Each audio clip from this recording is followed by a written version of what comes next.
Staying relevant, let's come back to the staying relevant. SAP's got huge database of knowledge, but again, Massive. like for example, let's take your product. You will make a full-fledged documentation of how to do things, but how many people are going to do it? So how do you make that happen?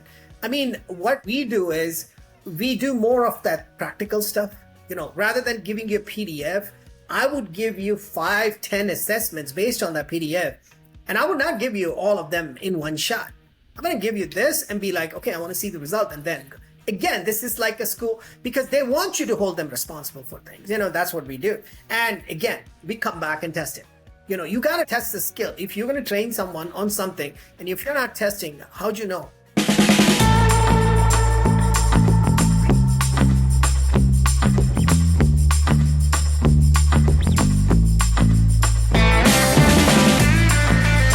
Thanks so much for joining another edition of The Never Ending Climb for a stronger supply chain and procurement. Today, we are joined by Alok Kumar. And Alok is passionate about helping people learn and grow and upskill. That works for me because the Never Ending Climb, you got to do that.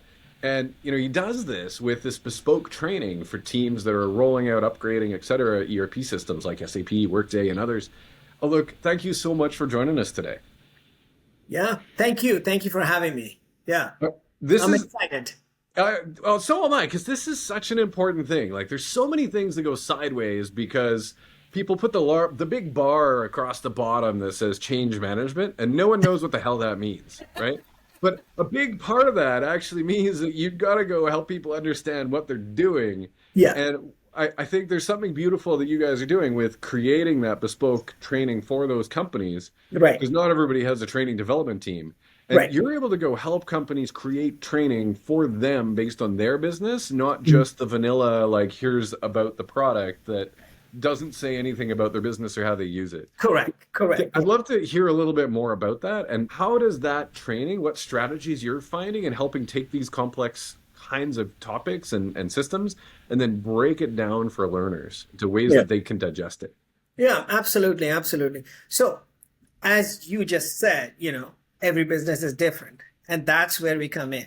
And they all need upskilling because, technology changes. So we go into some sort of upgrade or, have new programs or new software installed, and that needs to be trained. People need to be trained. Well, when you do all of that, now you took a basic product, like I said, not a basic, but a software, and then you configured it for your own use. Your business comes in and does all of this stuff.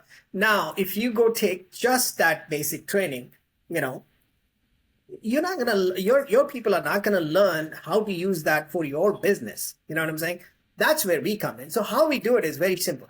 We don't have like basic flat out one type of training program. What we do is we go into the business. We understand. We have a huge meeting with them. We understand why you need it. The first question, why? Why do you need this training? Okay. How is it going to help? What is the background of the participants? That's where we start. And how is that going to, help them grow or the company? So these are some of the basic questions we first ask. And that's why and understand the audience. Yes. Like, you put those two things together and you have the answer to so many of life's challenges. Yeah, there you go. And from there, it's just development, continuous talking back and forth with them. We develop a course, curriculum.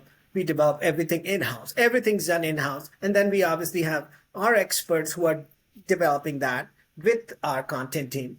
And then we, give it to them, be like, okay, if you approve this, then we'll go ahead with the training. And that's how we deliver training. It's very simple, but you can make it very complex. You know what I'm saying? It's very simple. For us, it's very simple. As far as development right now, a couple of other things, what we are doing is we use quite a lot of AI. We want to use AI. Like, for example, let me give you very simple.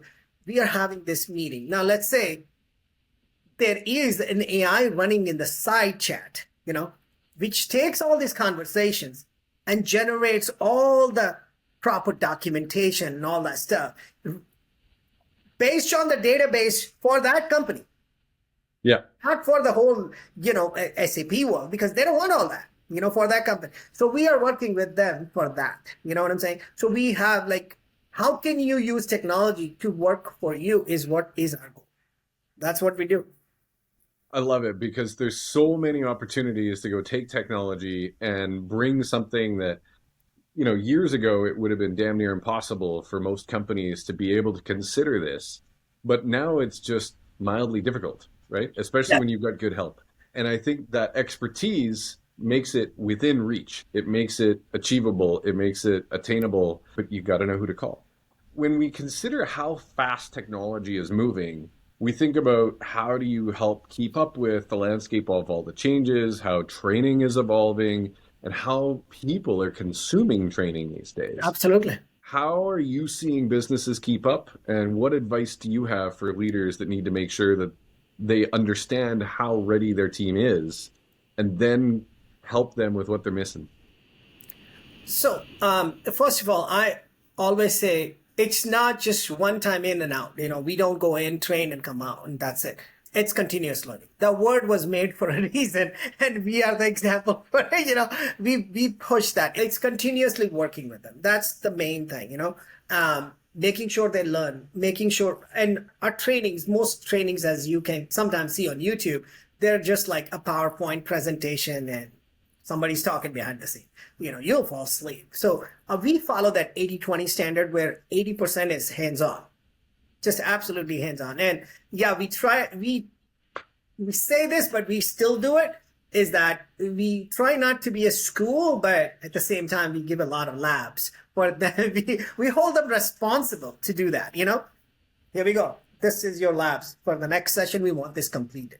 And then, another thing you have to do is you have to follow up. You have to check. You have to check the statuses, all that stuff. So progress report is very important for us. We do that. And then obviously assessments and all that stuff. Again, you're not trying to be a school, but at the same time, we know you want it, so we do it, but you're not going to say it. That's why we do it. So you're saying the quiet part out loud, and it's the important part, right? It's the Yes. part that makes the difference between something being something that somebody's sitting back and they're going, "Yeah, I attended the training. What was that again?"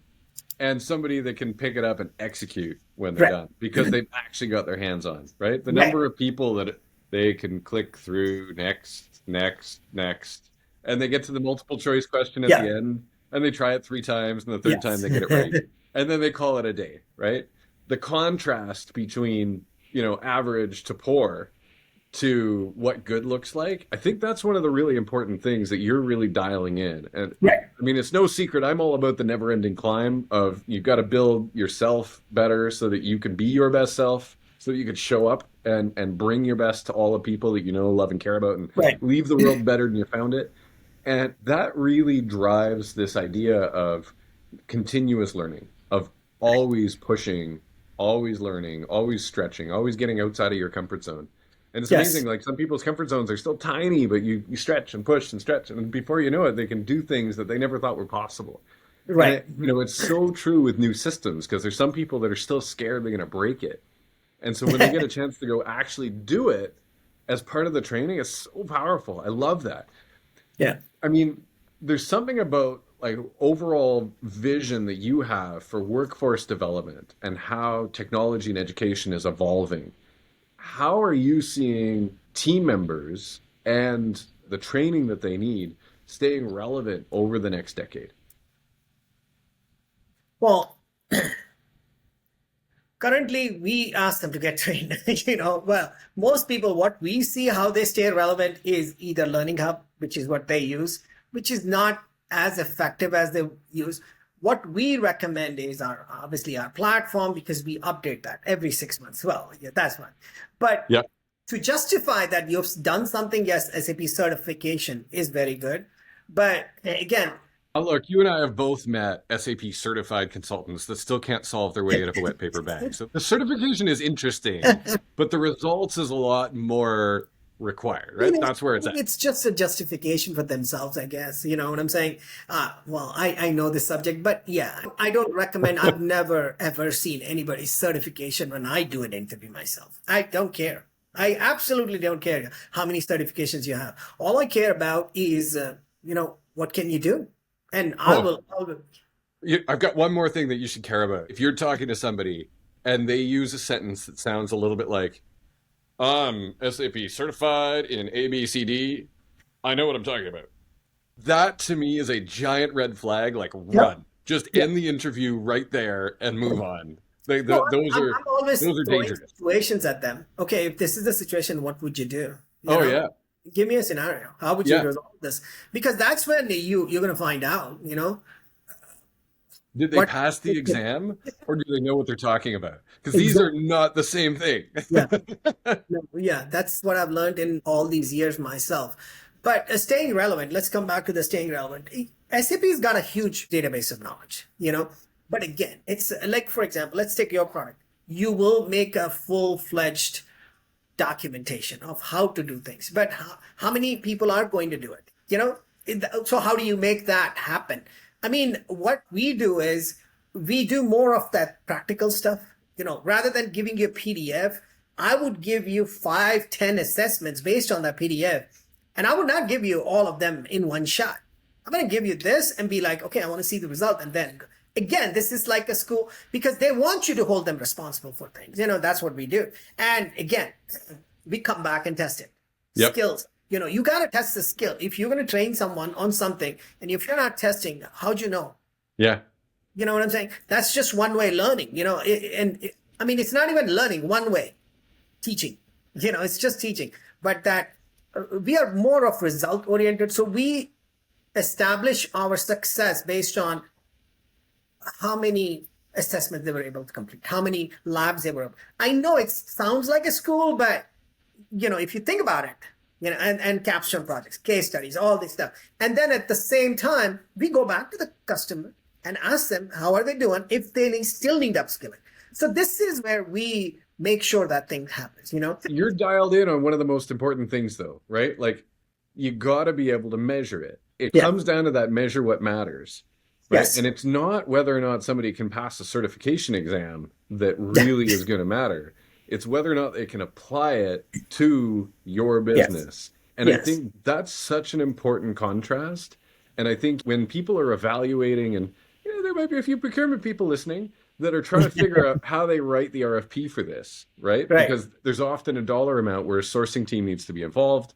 They need to make it competitive, but they need to make sure they're measuring the right things.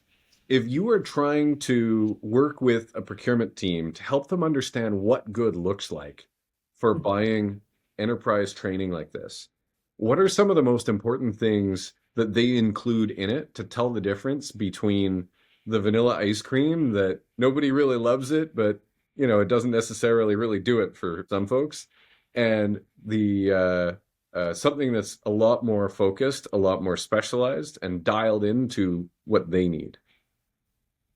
Well, first off, as far as the procurement side is concerned, like cloud adoption is that's where I'm going to go. How Yeah. much are you using cloud? And then AI and automation. I am a huge believer of AI. I am probably subscribed to 50 different tools. I love AI. You can use AI in so many different good ways. Um, Real-time data insights. That's another thing which I would talk to them about. All of that stuff. And that means, like, do they get to see how Yes. people are doing as they're progressing, and how like a sense of an evaluation of the participants, not just a completion check mark, right? Correct. Yeah, the Yeah. check mark never works anyways, and how basically you use that data in your company. You know what I'm saying? There could be a lot of data, but how are you using that data? And are you leveraging that?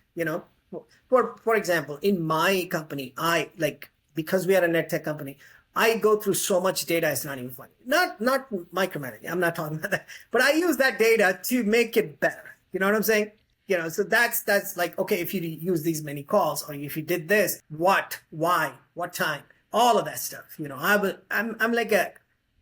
never done data analytics course or anything, but I think I already know what it is. I mean, I use it so much that I can teach. You know what I'm saying? So that's basically it. You just nailed something, though, right? Could you teach somebody else, right? There's a different standard when somebody's learning. If you're Right. learning for yourself versus when you're learning so that you can go teach somebody else.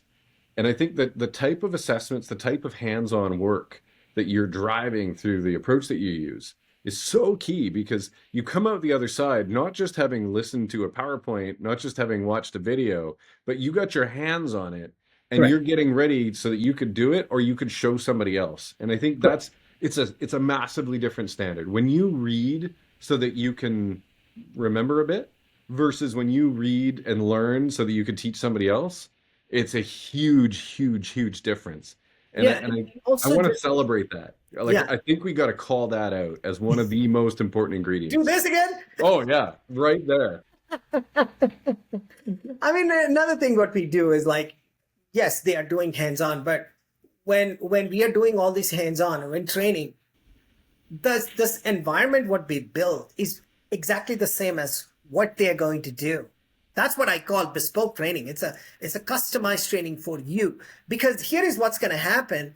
They're going to learn something on Learning Hub. Go there and be like, I've never seen this screen. What comes after? And they'll be like, Now, well, what's next? yeah. And then I'm like, okay, can we have walk me? No, it's not ready yet. I'm joking. Sorry. These are the things I love this because it gets from brochureware to okay, this is what works, right? This is where it's at. You got to get people get their hands on it. You got to get them ready so that they could go show somebody else, and that's the standard, right? And even the way people participate and engage in a course is very Right. different if they're getting it so they can get a check mark that they finished the course versus that they could teach somebody Yes. else. This is part of that definition of what good looks like and recalibrating teams so that they can seek out, they can find, and they can Yes. create that Absolutely. what good Absolutely. looks like for their teams. I'm grateful for you. I'm so glad that you're here, that you're part of the ecosystem, and that you're helping to stretch and redefine what good looks like for enterprise training. Because we've all been through the training where we wanted to poke our eye out with our Oh, mouse, tell me about it. and you get through it and you still can't remember what it was talking about, right? But now when you really do something, that's beautiful, and I want to thank you for that. Another thing we always talk to clients, customers about, and we are more into the instructor style training where we go in and train. Yes, you can learn from videos. We have a platform too.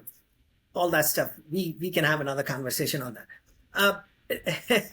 Another thing what we always tell our customers is that they ask us, can you finish this training in a week? 8 hours a day. And I'm like, no, we won't. And they're like, what? We're going to pay you for it? I was like, no, think about it. How many times have you learned something new for 8 hours straight? You don't even remember what was taught. In the 8th hour, you won't remember the first 3 hours. So what is the point? Is that you're learning something new, right? So It's to be careful what you ask for, right? And I think as leaders, we need to be asking for what good looks like and understanding that sometimes time pressures or other things can create the conditions where we're asking for something that's not actually really going to help. help, yeah. And sometimes there's legitimate time constraints. And so then we need to find a way that maybe the training starts and then it, drips through in the next little bit in bite-sized pieces. Like Yeah. these are the ways that we create the outcomes Yes. instead of trying to artificially force something into we're going to lock them all away for 2 days and they're Yeah. going to I learn know. everything. And then, then they're going to go into UAT. They'll try it a little bit and then go live is 2 weeks later. And they're like, wait, what did we learn? Like said no user ever, right? No. I mean, so that's why we always customize our trainings where our training is like 2 hours plus 2 hours. Practicals, 2 hours. Theory. I mean, it's so hands-on. I mean, it's like literally hands-on because we have a goal. And I mean, a lot of companies will have their ROIs based on like how much revenue, how many numbers they have generated. Ours is based on how many people successfully completed our training. Yeah. I mean, that successfully completion does not mean you just sat for 40 hours. Yeah. That's training not standard, not the time. Yeah, exactly. Yeah. 100%. Time is anybody can spend that time. What did you learn from it? Yeah. That's what. And then and you can only do that with a lot of evaluation, assessments, and all of that stuff. And then that's why we've knock on wood, we've never had a client or customer who took our training and never came back. I love it. I mean, we have such a We do get references, a lot of this is references, but then most of our customers come back. I always tell that, see, if you're going to look for a plumber, where are you going to look for first? You're going to look in your phone book. I want to be your phone book, in your phone book. That's it. That's what I For do. those of us that have been around long enough to remember phone books, I know that's going to land well. I'm talking about the cell phone book. You know what I'm saying? You have cell phone contacts. Want I to be mean, right there in context. I yeah, hear you. you don't want to go to Yellow Pages and look for a plumber when you already have that plumber on your contacts on your cell phone, right? And I Yeah. want to be that contact on your cell phone, and that's what I do. I mean, this is what I focus on, is that do that delivery, very high quality delivery, make sure there are result oriented training. We always focus on that result, the end, how we are going to get you there. And then we design our programs. I love it. And I think the what good looks like, and I know anybody that's watched this is going to be able to take away that, you got to make it practical. You got to teach to Yes. standard. You got to not to time. You got to make sure that you have the ability to measure their Yes. completion of the assignments, not just the time or a checkbox. Correct. Look, really grateful for you joining us today. Thank you very, very much. And Yeah, absolutely. We should do it for more. everybody watching, this has been another edition of The Never Ending Climb for a Stronger Supply Chain and Procurement.